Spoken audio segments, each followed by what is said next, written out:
રાજકોટમાં હાઈકોર્ટ બેન્ચની માંગ બની વધુ બુલંદ। કોર્ટ પરિસરમાં હાઈકોર્ટ સર્કિટ બેન્ચની માંગ સાથે સૂત્રોચ્ચાર। વકીલોએ શંખ વગાડીને હાઈકોર્ટની સર્કિટ બેન્ચની કરી માંગ। કોર્ટ પરિસરમાં નારિયેળ વધેરી શંખ વગાડવામાં આવ્યો। અગાઉ પણ હાઈકોર્ટ સર્કિટ બેન્ચની કરાઈ હતી માંગ। કોર્ટ પરિસરમાં હાઈકોર્ટ સર્કિટ બેન્ચની માંગ સાથે વકીલોએ કર્યા ઉગ્ર સૂત્રોચ્ચાર। શંખ વગાડીને હાઈકોર્ટની સર્કિટ બેન્ચની માંગને વધુ ઉગ્ર બનાવી।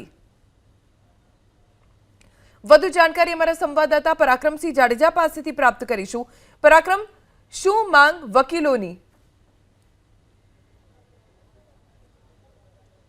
સૌરાષ્ટ્રને હાઈકોર્ટની બેન્ચ મળે તે માટે આજે વકીલો દ્વારા અનોખી રીતે માંગ કરવામાં આવી છે। શંખ વગાડી અને શ્રીફળ પણ થોડી જ વારમાં વધેરવામાં આવશે।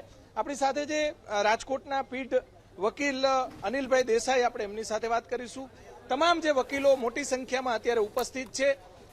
સાહેબ, વર્ષોથી આપણી માંગ છે કે સૌરાષ્ટ્રને હાઈકોર્ટની બેન્ચ મળે, પરંતુ આપણી જે માંગ છે એ પૂરી થતી નથી ને તમારા જેવા ઘણા બધા સિનિયર વકીલોનું એક સપનું પણ છે। હાઈકોર્ટ બેન્ચની માંગ 1983 થી રાજકોટના વકીલોએ શરૂ કરી છે। રાજકોટની સાથે સમગ્ર સૌરાષ્ટ્ર કચ્છના વકીલો પણ અમારા સાથમાં જોડાયેલા, અને આ માંગણી આપણી જે સૌરાષ્ટ્ર હાઈકોર્ટની બેન્ચ 1956 સુધી રાજકોટ મુકામે હતી તેની પુનઃ માંગણી કરી છે।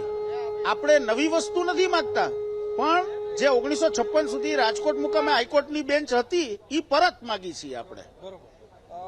કેમ સાહેબ માંગ વર્ષોથી આપ માંગ કરો છો? તમામ વકીલો, સિનિયર વકીલો ઘણા બધા વર્ષોથી માંગ કરે, કેમ માંગ પૂરી નથી થતી? કારણ શું? એની પાછળના જે રાજકીય રીતે સક્ષમતા, જે મનોબળ રીતનું કેળવવું જોઈએ એ રીતે રાજકીય રીતે કેન્દ્ર સરકારમાં આ લો એમેન્ડ કરવાની જરૂરિયાત છે। બોમ્બે રીઓર્ગેનાઇઝેશન એક્ટ છે, અને એના માટે અમે શ્રેષ્ઠમાં શ્રેષ્ઠ પ્રયત્ન કરી છે। રાજકોટને એમ્સ મળી છે, ઇન્ટરનેશનલ એરપોર્ટ મળ્યું છે, ત્યારે અમને આશા છે કે આ વખતની અમારી માંગણીમાં સંપૂર્ણપણે સફળતા મળશે। અને જ્યારે મોદી સાહેબ જેવા, અમિતભાઈ શાહ જેવા અને ભૂપેન્દ્રભાઈ પટેલ જેવા અમારા નેતાઓ છે ત્યારે અવશ્ય અમારી માંગણી પૂર્ણ કરશે એવી અમને સંપૂર્ણપણે ખાતરી છે। સર, આપ મોટ સિનિયર વકીલ છો, આપને પણ વર્ષોથી આશા અપેક્ષા હશે। મનોજ અનારકટ, enrollment chairman, bar council of Gujarat અને જામનગર વકીલ મંડળનો સભ્ય।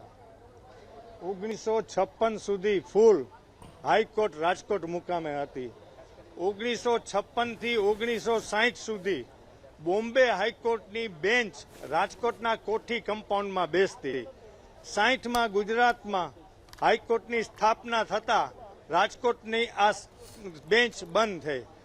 1982 થી સમગ્ર સૌરાષ્ટ્રના વકીલો હાઈકોર્ટ બેન્ચ માટે લડત આપે છે।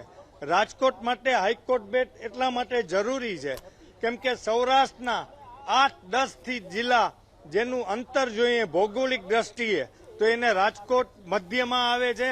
એના કારણે સૌરાષ્ટ્ર કચ્છને બેયને ઘણો ફાયદો થાય। એના કારણે લિટિગન્ટને મોટામાં મોટો બેનિફિટ થાય।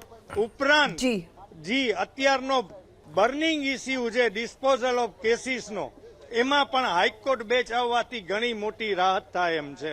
ચોક્કસથી અહીંયા વકીલો છે, મોટી સંખ્યામાં જોઈ શકાય છે કે વકીલો અત્યારે ભેગા થયા છે અને તેમની વર્ષોથી માંગ છે। અહીંયા શ્રીફળ વધેરી અને વકીલો છે તેમના દ્વારા માંગ કરવામાં આવશે। થોડી વાર પહેલા વકીલો દ્વારા શંખ પણ ફૂંકવામાં આવ્યો। અહીંયા જે વકીલો આપણી સાથે છે, તમે સાહેબ શું કહેવા માંગશો? ખરેખર સૌરાષ્ટ્ર કચ્છની અંદર, રાજકોટની અંદર હાઈકોર્ટ બેન્ચ ખરેખર આપવી જોઈએ। તમે શું કહેવા માંગશો? સાહેબ, ખરેખર સૌરાષ્ટ્ર પરાક્રમ, સમયનો અભાવ છે। આભાર જાણકારી આપવા માટે।